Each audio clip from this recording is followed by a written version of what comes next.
제가 먼저 1절을 읽겠습니다. 여호와여 다윗을 위하여 그의 모든 겸손을 기억하소서. 그가 여호와께 맹세하며 야곱의 전능자에게 소원하기를 내가 내 장막집에 들어가지 아니하며 내 침상에 오르지 아니하고 내 눈으로 잠들게 하지 아니하며 내 눈꺼풀로 졸게 하지 아니하기를 여호와의 처소 곧 야곱의 전능자의 성막을 발견하기까지 하리라 하였나이다. 우리가 그것이 에브라다에 있다함을 들었더니 나무밭에서 찾았도다.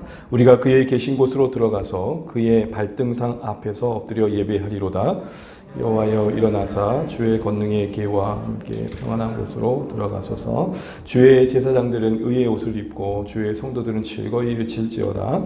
주의 종 다윗을 위하여 주의 기름 부음 받은 자의 얼굴을 외면하지 마옵소서.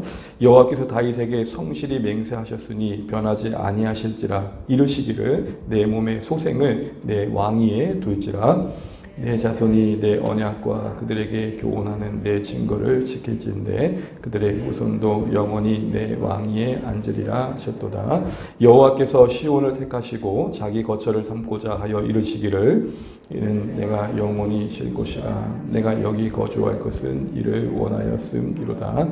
내가 이 성의 식료품에 풍족히 복을 주고 떡으로 그 빈민을 만족하게 하리로다.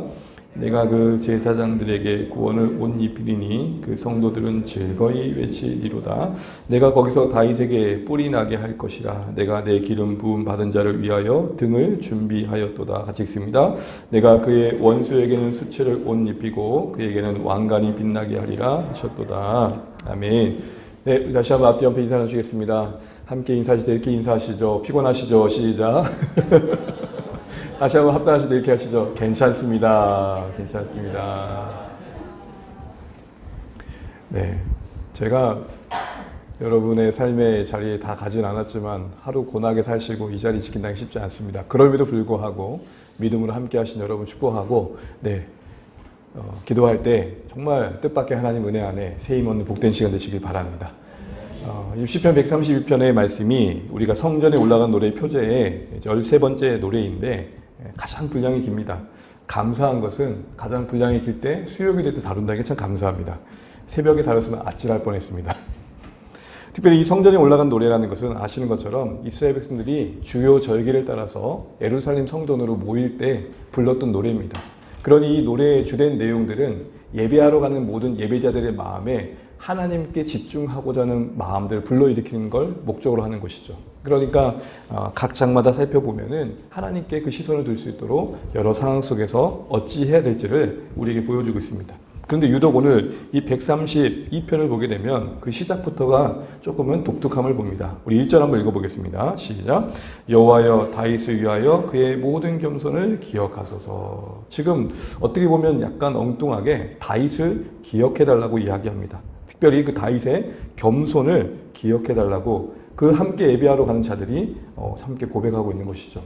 다윗을 기억하게 해달라는 말, 다윗의 그 겸손을 기억해달라는 말이 어떤 의미이고 예배자인 그 자신들에게 어떠한 피로를 하나님께 구하고 있는 것인지 무엇을 염두하고 구하고 있는지 한번 생각해 보면 좋겠는데요.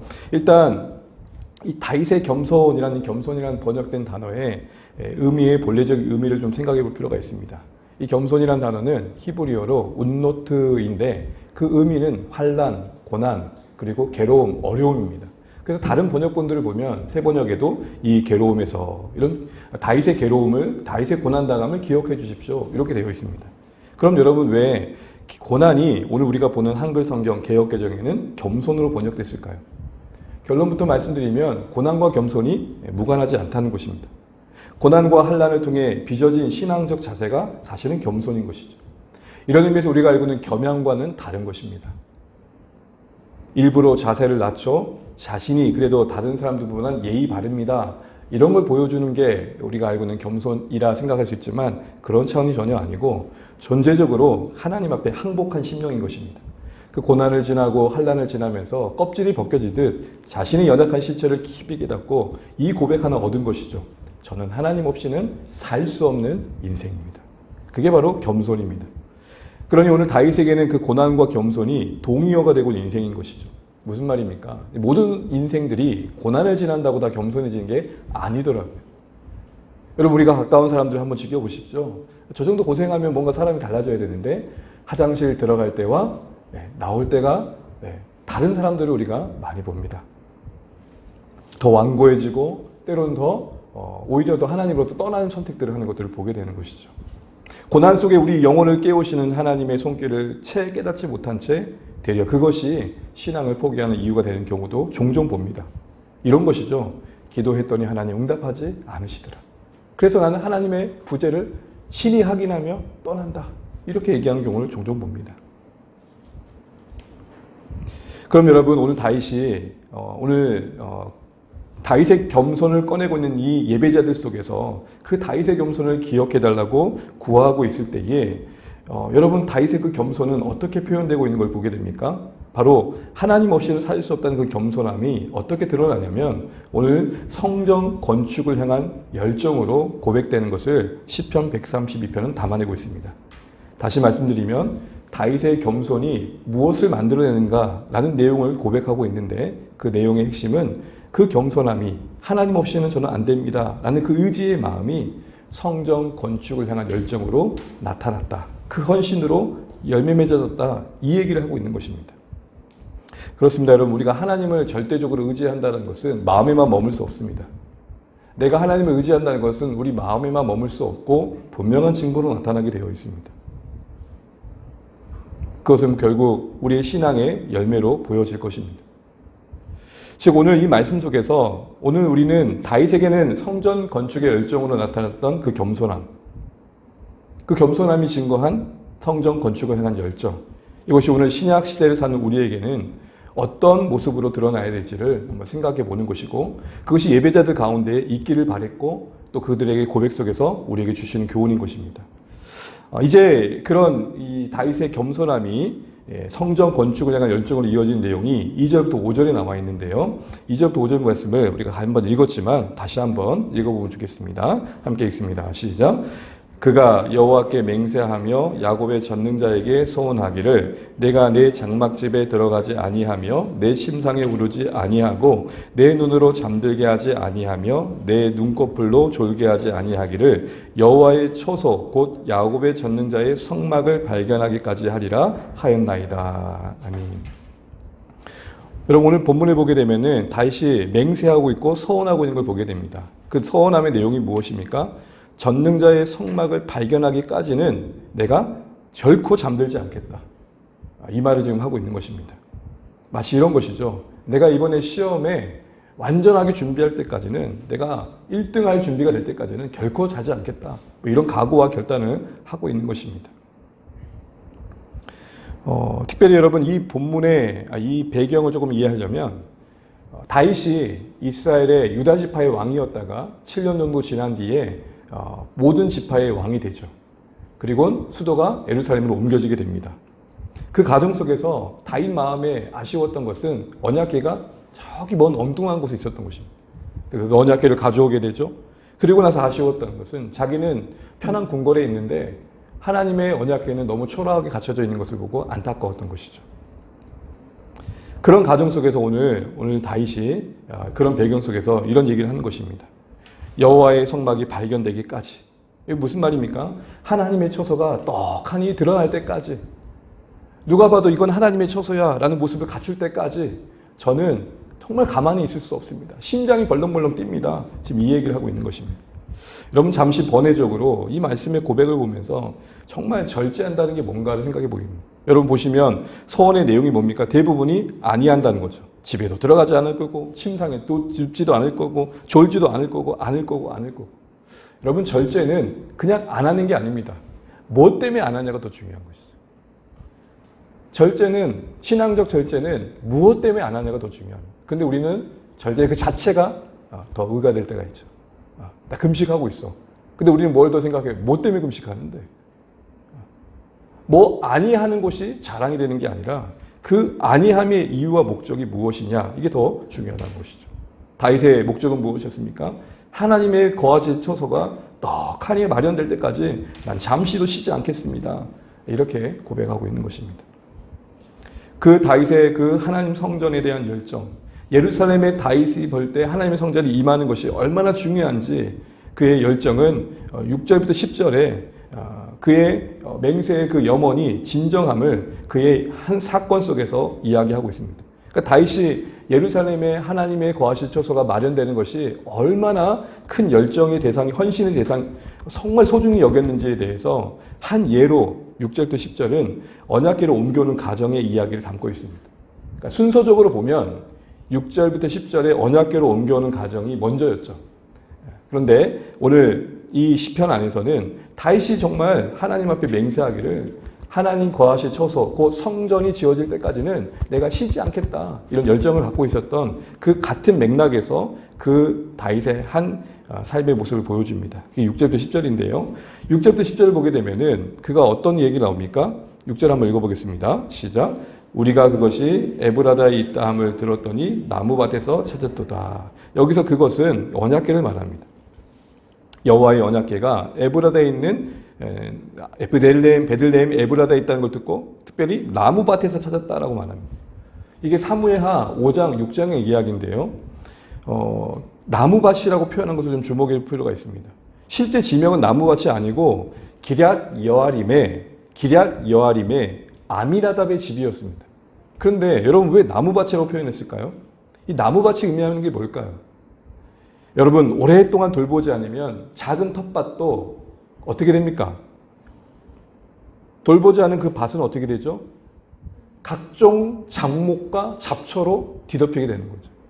그러니 지금 오늘 이 다윗의 입장에서 그동안 돌보지 않았던 언약궤는 마치 나무밭 한복판에 던져진 것 같은 처지에 있음을 보여주고 있는 것입니다. 그러므로 이 나무밭이 상징하는 게 뭘까요? 이스라엘의 무관심이었던 것입니다. 여러분 아시는 것처럼 언약궤가 언제 뺏기죠? 블레셋과의 전쟁 속에서 사울왕 당시에 블레셋과의 전쟁 속에서 이 언약궤만 오면 우리가 이긴다라고 했다가 언약궤가 블레셋에 떡하니 뺏기게 되죠. 언약궤가 블레셋 진영에 들어갔다가 하나님께서 스스로 그 영광을 지키는 과정 속에서 언약궤가 여러 일들 가운데서 다시 이스라엘 땅으로 돌아오게 됩니다. 그런 뒤로 아무도 언약궤를 돌보지 않았던 거예요. 긴 시간 동안 이 언약궤를 돌보지 않은 이스라엘 형편은 뭘 보여줍니까? 그만큼 하나님으로부터 멀어진 것을 보여주는 거예요. 그러니 이 나무밭에 의미하는 바는 뭐냐? 그만큼 그동안 하나님께 무관심했던 이스라엘을 보여주는 것입니다. 이거를 되돌리고 싶었던 게 다윗의 마음이었고 그래서 그 언약궤를 모셔오는 과정이 6절부터 10절에 묘사되어 있는 것입니다. 여러분 여기 나와 있지 않지만 9절에 보게 되면은 기뻐하고 즐거워 외치는 장면이 나오잖아요. 여러분 다윗이 그 언약궤가 예루살렘 성으로 우여곡절 돌아오게 될 때 베옷을 입었음에도 불구하고 어떻게 됐습니까? 춤췄죠. 미쳐 날뛰듯 춤췄어요. 그걸 보고 있던 부인 미갈이 뭐라 그랬죠? 업신여길 정도로. 여러분 제가 얼마나 무너져야 우리 아내가 저를 업신여길까요? 넥타이 풀고 여기 묶고 이래야 되겠죠? 그러면 좀 업신여길까요? 그 미갈의 업신여김은 다윗이 언약궤 앞에서 하나님 앞에 춤추는 그 심령, 영적인 그 열망을 못 본 거였던 거였죠. 어쨌든 그런 열정과 열심을 가지고 언약궤를 모셔온 이야기를 다시 한번 꺼내면서 하나님이 거하실 처소를 짓고자 하는 다윗의 마음의 영적 진정성을 다시 한번 예로 우리에게 보여주고 있는 것입니다. 여기서 우리는 뭘 보게 됩니까? 염원만 인생이 아니었던 것입니다. 맹세만 있는 인생이 다윗이 아니었던 것이죠. 다윗은 소원함만 인생이 아니라 그것을 이루어내는 행동이 있는 신앙이었던 것입니다. 그러니까 맹세만 나온 게 아니라 그 맹세를 이룰 실제적인 삶의 이야기가 오늘 다윗의 이야기 속에서 그의 겸손의 이야기 속에서 드러나고 있는 모습을 우리가 보면서 우리 신앙을 돌아보는 거예요. 야, 나는 결심과 적용으로만 끝나지 않는가. 여러분 제가 지난 시간에 말씀드렸죠. 은혜는 감동이 아니라고. 감동이 은혜가 아니라고. 심쿵하고 끝나는 게 아니라 내 마음에 남겨진 그 말씀이 적어도 작은 걸음이라도 걷게 되어지는. 한번 돌아보시면 좋겠습니다. 오늘 다윗의 그 겸손함, 절대적으로 하나님이 없으면 안 되라는 그 의지의 마음이 하나님의 거하실 처소 성전 건축을 향한 열정으로 향했고 그것은 단순한 정치적인 행위가 아니라 이스라엘 마음을 성전이 여기 있으니까 모으기 위한 그런 정치적인 말상이 아니라 하나님 예루살렘이 이 안에 언약궤가 있지 않으면 성전이 있지 않으면 우리가 하나님의 임재가 있지 않으면 우리는 소망 없습니다. 이런 마음의 중심이 있었던 것이죠. 그것 따라 실제적으로 그는 움직였던 겁니다. 나무밭에 떡하니 묻혀져 있는 언약궤를 찾아오는 열정을, 행동을 보였던 것이죠. 그러니까 열정만 있고 맹세만 있는 게 아니라, 염원만 있고 소원만 있는 게 아니라 행동이 있었던 것이죠. 또한 이 다윗의 이런 성전 건축의 열정은 우리에게 뭘 보여줍니까? 오늘 이것이 핵심 키워드인데, 어떤 값을 치르고서라도 하나님의 임재를 가까이 하려는 신앙의 자세를 우리가 보게 된다는 것입니다. 왜죠? 성전은 오늘날 우리에게는 하나님이 거하시는 임재, 곧 하나님 임재를 상징하기 때문입니다. 그러니까 성전을 짓고자 했던 것은 건물로서 성전을 이곳에 두고 이스라엘 백성들의 마음을 훔쳐 이곳에 성전이 있으니 이제 문제없어 라는 어떤 정치적인 계산적 발상이 아니라 하나님의 임재가 우리 가운데 없으면 안 됩니다 라는 신앙적 고백이었던 측면에서 보면, 이 다윗의 성전 건축의 열정은 결국 우리에게도 어떤 도전을 주냐면, 어떤 값을 지불하고서라도 하나님의 임재 아래 있길 힘쓰는 것이 우리 신앙이어야 된다는 것을 보여주는 것입니다. 다윗은 알았습니다. 지금 이스라엘의 이 흥황함, 당시에 성전 건축을 할 때쯤 이스라엘은 정말로 흥황했었습니다. 그때에 정말 절박했던 것은 더 하나님의 임재였던 것이죠. 어떤 값을 치르고서라도 라는 의미가 뭘까요? 어떤 환경 탓, 어떤 여건 탓을 할 수밖에 없는 우리의 연약함을 다시 정직히 돌아봐야 된다는 것입니다. 이런 책이 있습니다. 빌 할비스 목사님 책인데요. 책 제목이 이렇습니다. 바쁘기 때문에 더 기도합니다. 그것 자체로 주는 메시지가 있는 것이죠. 그래서 여러분, 시간을 내는 자세가 필요합니다. 제가 오래전 일이긴 하지만요, 전도사 시절에 신학교 다닐 때, 지금 저희 아내와 교제할 때 만날 시간이 없는 거예요, 주말에. 전도사인데 금요일 철야까지 가야 되니까 잠깐 만나는 그 터미널 앞에서의 만남 때문에 만남을 갖기 위해서 그 시간 한두 시간의 시간을 갖는 것이 거의 전부였습니다. 그런데 어쨌든 만나더라고요. 어쨌든 만나려고. 그래서 치킨집에 못 가니까 치킨을 배달시켜서 차 안에서 먹고. 그때 먹었던 게 교촌치킨입니까? 네. 시간을 내게 되더라는 것이죠. 어떤 값을 지불하고서라도 말이 의미가 뭡니까? 시간을 내는 자세가 필요한 것입니다. 이게 오늘날 가능한 이유가 뭡니까? 예전에는, 이 당시에는 모든 이스라엘 백성들은 이 하나님의 예루살렘에서 임재를 경험하기 위해 각 처소에서 먼 거리를 걸어왔어야 됐습니다. 근데 지금은요. 지금은 어디서든지 어떤 형편에서든지 우리가 성전이기에, 이미 우리 안에 하나님이 계시기에 마음만 먹으면, 눈만 감으면 그 임재 안으로 갈 수 있는 여건이 마련됐다는 거예요. 예전에는 진짜 예루살렘까지 가는 험난한 여정이 있었지만, 지금은 여러분 그 여정을 주님께서 친히 감당하셨기 때문에 이제는 우리가 그 은혜의 유익을 누리는 자리에 있다는 것이죠. 그래서 어디서든 어떤 형편에서든 하나님의 임재를 누릴 수 있는 성소가 떡하니 우리 마음이기 때문에, 우린 이 여건과 이 은혜의 환경을 다시 한번 생각해 본다면, 비교해 볼 때 당시 예루살렘에 와야 했던 이스라엘 백성들과 비교해 보면 너와도 더 나은 여건에 있는 우리의 입장에서 보면 이들의 그 먼 거리를 향한 성전을 향한 여정에 부끄러움을 느끼게 된다는 것이죠. 어떤 값을 지불하고서 이미 우리의 마음이 지성소이기에 우리가 눈만 감고 주의 이름을 부르면 누릴 수 있는 이 하나님의 임재가 우리에게는 어떻게 여겨지고 있는가, 다시 한번 돌아보게 되는 것입니다. 우리의 바쁨과 피곤함, 분주함이 우리를 고단하게 합니다. 그러나 여러분, 늘 그렇지만 가만히 생각해 보면 결국 우리를 살리는 것은 하나님의 은혜이고 임재입니다. 지친 여러분 몸 가운데 가만히 주의 이름을 묵상해 보십시오. 주님을 불러보십시오. 우리 안에 계신 성령님이 우리 안에 하나님의 임재를 만드실 때 주시는 그 평강과 소망을 한번 경험해 보십시오. 우리는 예수님을 통해 언제 어디서라도 주님께 나아갈 수 있게 된 이 현실에 감사, 더하여 핑계대지 않는 모습이 있어야 됩니다. 그래서 히브리서 4장 16절에는 이렇게 말하잖아요. 우리 한번 찾아볼까요? 히브리서 4장 16절입니다. 이미 우리의 마음의 성소이기에 이 성소 안에 마련된 보좌 앞에 어떻게 나가야 될지를 말씀합니다. 우리 히브리서 4장 16절 아시는 말씀, 잘 아시는 말씀 함께 읽어보겠습니다. 히브리서 4장 16절 다 찾으셨을까요? 우리 함께 읽어보겠습니다. 시작. 그러므로 우리는 긍휼하심을 받고 때를 따라 돕는 은혜를 얻기 위하여 은혜의 보좌 앞에 담대히 나아갈 것입니다. 아멘.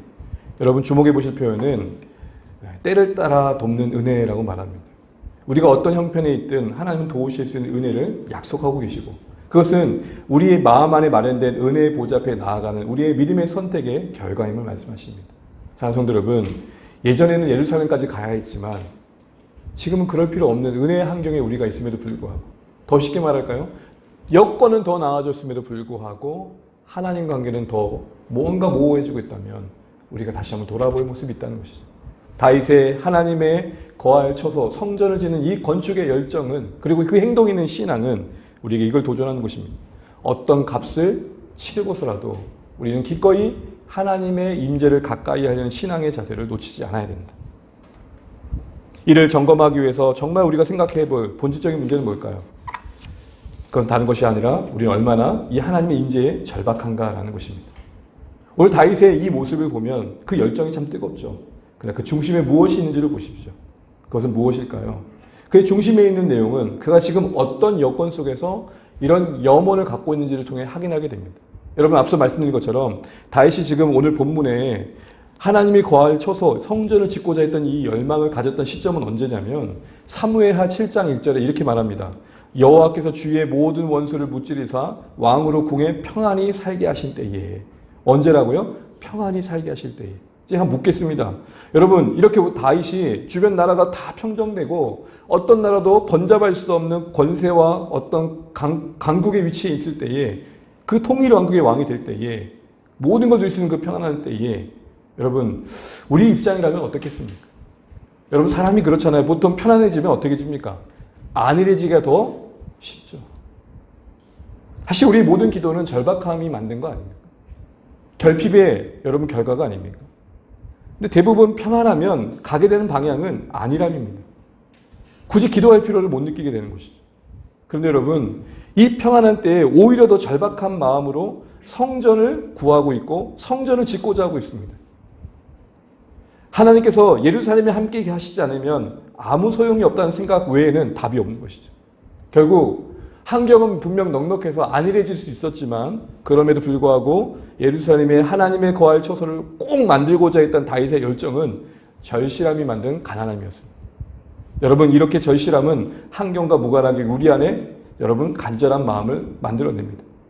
무슨 말이냐면 지금 내가 가지고 있는 것들이 아무리 넉넉해도 그게 나를 평생 책임져 주지 않는다는 것을 알 때 아무리 상황적으로 넉넉해도 기도하게 되고 주의 긍휼과 때를 따라 도우신 은혜를 구하게 된다는 겁니다.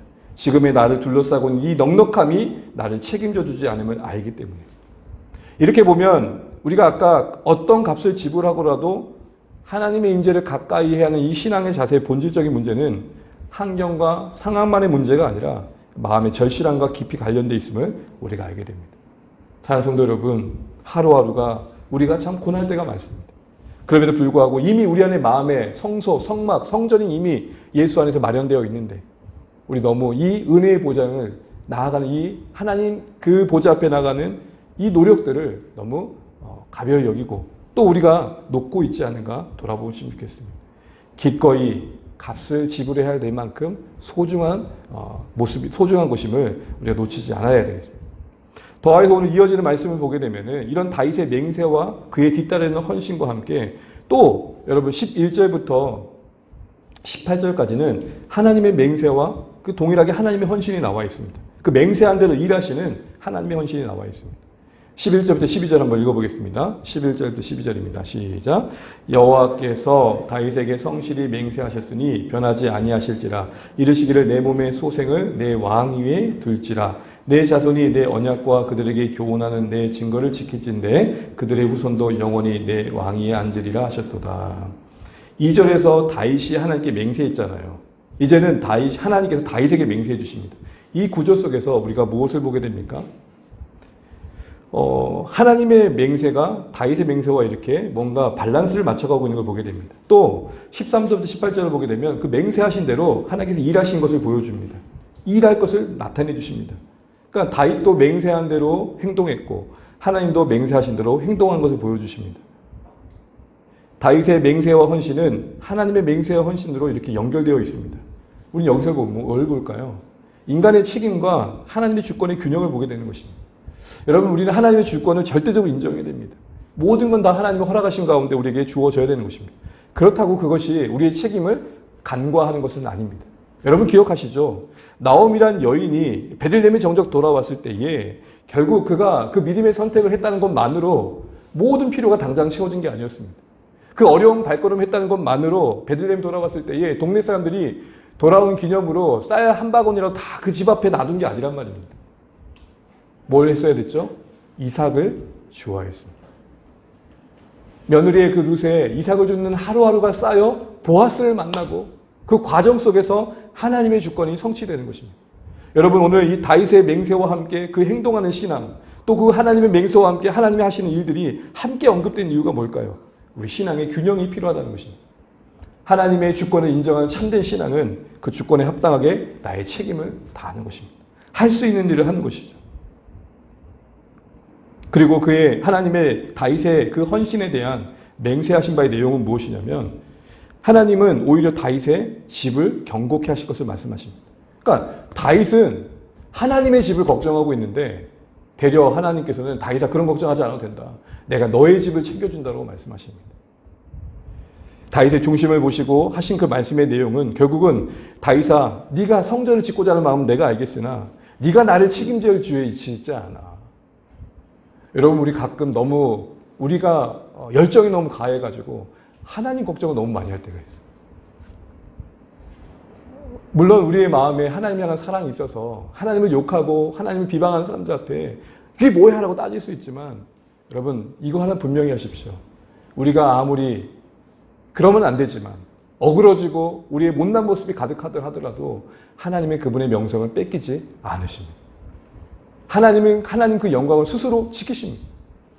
그러니까 어줍게 우리가 하나님의 영광을 지켜드린다 생각하는 거. 그래서 생기는 게 바로 뭡니까? 베레스 우사가 생기는 겁니다. 여러분 우사가 어떻게 됐습니까? 언약궤를 끌고 간 수레를 가다가 소가 갑자기 난리를 치니까 언약궤 떨어지니까 어떻게 했습니까? 자기가 언약궤 지키겠다고 붙들어주다가 결국은 죽게 되는 겁니다. 여러분 우리가 하나님을 열심을 내야 되지만 지킬 선이 있다는 것을 아십시오. 이 선이 없어지면 어떻게 될까요? 하나님께 따지게 됩니다. 하나님 내가 이렇게 했는데 하나님 내가 이렇게 애썼는데 이건 아니잖아요. 이렇게 되는 것입니다. 애쓰되 한계를 인정하십시오. 모든 걸 다 들이시되 그것조차도 때로는 다음에 열매 맺게 하실 하나님을 인정하십시오. 하나님의 이 주권과 우리의 책임 속에 우리의 자세를 잘 갖춰가야 됩니다.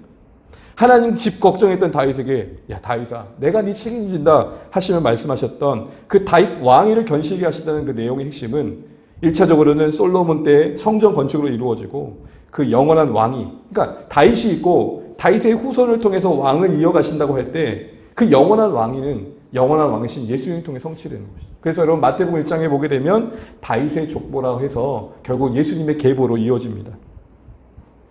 궁극적인 성취는 예수님 안에 이루어지는 거죠. 결국 이렇게 되는 것입니다. 하나님께서 다윗의 왕위를 견실케 하신다는 것은 앞으로 오실 영원한 왕이신 예수님 안에서의 하나님 나라의 건설을 보여주시는 것이었습니다.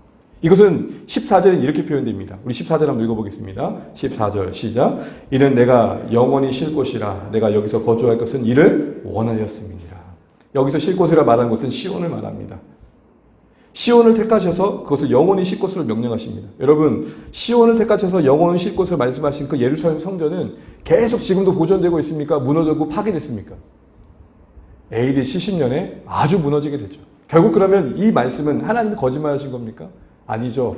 앞으로 영원히 이곳을 쉴 곳으로 두신다는 이 말씀은 결국은 우리를 거쳐 삼으셔서 우리를 떠나지 않으시는 성전을 말하시는 겁니다. 여러분 예수 믿는 우리는 성전입니다. 너희가 하나님의 성전인 것을 알지 못하느뇨 하신 말씀처럼 우리는 하나님의 성전입니다. 하나님이 우리를 거하실 초소로 삼으셔서 결코 떠나지 않으신다는 말씀이 14절에 우리가 이해해야 할 말씀의 내용인 것입니다. 장차 예수님 안에서 택하신 주의 백성들 가운데 거처를 마련하시고 함께 하신다는 거죠. 근데 여러분 이제 주목할 것은 14절 끝절이에요. 이게 심각한 은혜가 되는 거예요. 그렇게 하기를 하나님이 뭐 하셨다고요? 원하셨대. 저는 이 말씀이 너무 좋았습니다. 하나님이 더 우리와 함께 하기를 원하신다.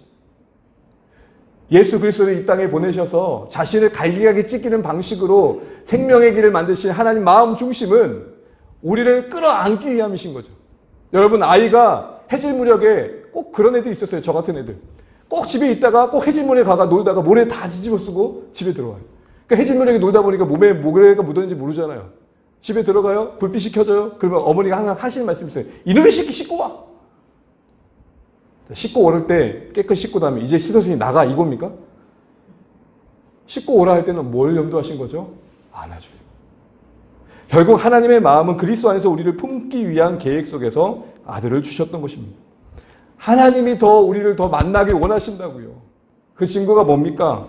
성막, 성전의 휘장이 예수님의 죽으심과 함께 다 이루었다 하실 때 어디서부터 어디로 찢어지셨죠? 위에서부터 누가 찢으신 거예요? 여러분, 보통 커튼이 아래서부터 위로 찢어지면 누가 찢은 거예요? 제가 찢은 거예요. 근데 위에서부터 아래 찢었던 건 누가 찢으신 거예요? 하나님이 찢으신 거예요. 그 육체를 갈라 흘리신 생명의 피로 우리를 정결케 하여 우리를 안으시는 하나님의 말씀이 여기 담겨 있는 것입니다. 영원한 거처를 우리 삼기 위해서. 근데 그걸 원하셨대요. 여기서 우리는 하나님이 우리를 거처 삼기 원하시고 성전 삼기 원하심에 그 기대가 기뻐하심을 봅니다. 여러분, 이거 하나 흔들리지 마십시오. 하나님은 우리를 기뻐하십니다. 스바랴 3장 17절 말씀입니다. 제가 읽을게요. 너의 하나님 여호와가 너희 가운데 계시니 그는 구원을 베푸실 전능자시라. 그가 너로 말미암아 기쁨을 이기지 못하시며 너를 잠잠히 사랑하시며 너로 말미암아 즐거이 부르며 기뻐하시리로다. 아멘. 하나님이 우리를 뭐 하신다고요? 기뻐하신다. 하나님은 성전을 삼으셔서 우리와 성전에서 이스라엘 백성이 성전에 예배하였듯 하나님과 교제하였듯 우리와 사귀기를 더 원하시는 것입니다. 우리의 신앙의 방향을 잘 잡으십시오. 어떤 열심과 진심과 정성이 담긴 행위들로 하나님 앞에 어여삐 여김을 받아 애쓰는 게 신앙이 아닙니다. 이미 못난 나의 인생을 다 아시는 하나님이 그 사랑의 눈빛으로 나를 응시하고 계신다는 신뢰 속에서 시작되는 게 신앙이셔야 됩니다. 하나님을 두려워하라는 것은 공포감이 아니라 하나님을 소중히 여겨라라는 말인 것입니다. 사랑하는 여러분, 우리의 신앙은 어떠십니까? 하나님은 우리를 성전 삼으셔서 함께하길 원하시는데 그 원하심이 우리에게는 얼마나, 그 기뻐하심이 우리에게는 얼마나 이해가 되고 계십니까? 또한 여러분, 하나님이 우리 안에 성전 짓기를 원하셨던 그 원하심, 하나님의 그 원하심이 우리의 소원함이 되고 있는지도 돌아보시면 좋겠습니다. 오늘 이 다윗이 하나님의 집을 짓고자 했던 그 마음을 이해하시되, 그러나 내가 너에게 더 주고 싶은 것은 너 안에 하나님의 집이 만들어지는 거야. 여러분 잘 보십시오. 우리는 우리 밖에 뭔가를 만들고 싶어요. 하나님을 위해서. 그런데 하나님은 우리 안에 하나님 계시기를 더 원하셔요. 우리는 어떤 성취와 업적으로 우리 신앙을 자꾸 확인받고 싶어 해요. 그 안에 중심에는 순수하게 하나님 영광만 있을까요? 거기에 교묘하게 나까지 끼어들어요. 이게 무슨 영성이죠? 1+1 영성. 1+1.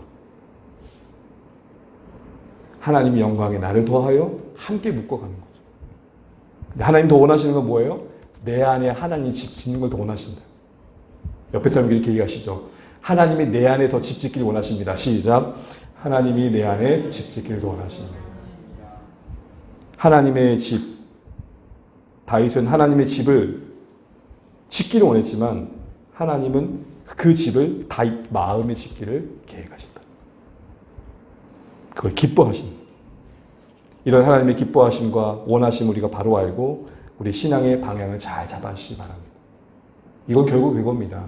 여러분 하루에 눈을 떠서 내 안에 계신 하나님을 먼저 바라보십시오. 하나님 저 멀리 계신 게 아니라 내 안에 거쳐 만드셔서 나를 기뻐하시는 시선으로 나를 기다리고 계시다. 여러분 이런 경험 해보셨습니까? 약속을 했습니다. 약속한 사람이 오래 기다려도 그 자리에 오지 않습니다. 나는 그 사람이 오기만을 기다립니다. 그 기다릴 때 마음이 여러분 어떠십니까? 이놈의 시기 내가 또 다음에 약속 잡나 봐라. 대부분 우리 그렇죠. 네, 많이 피곤하십니까?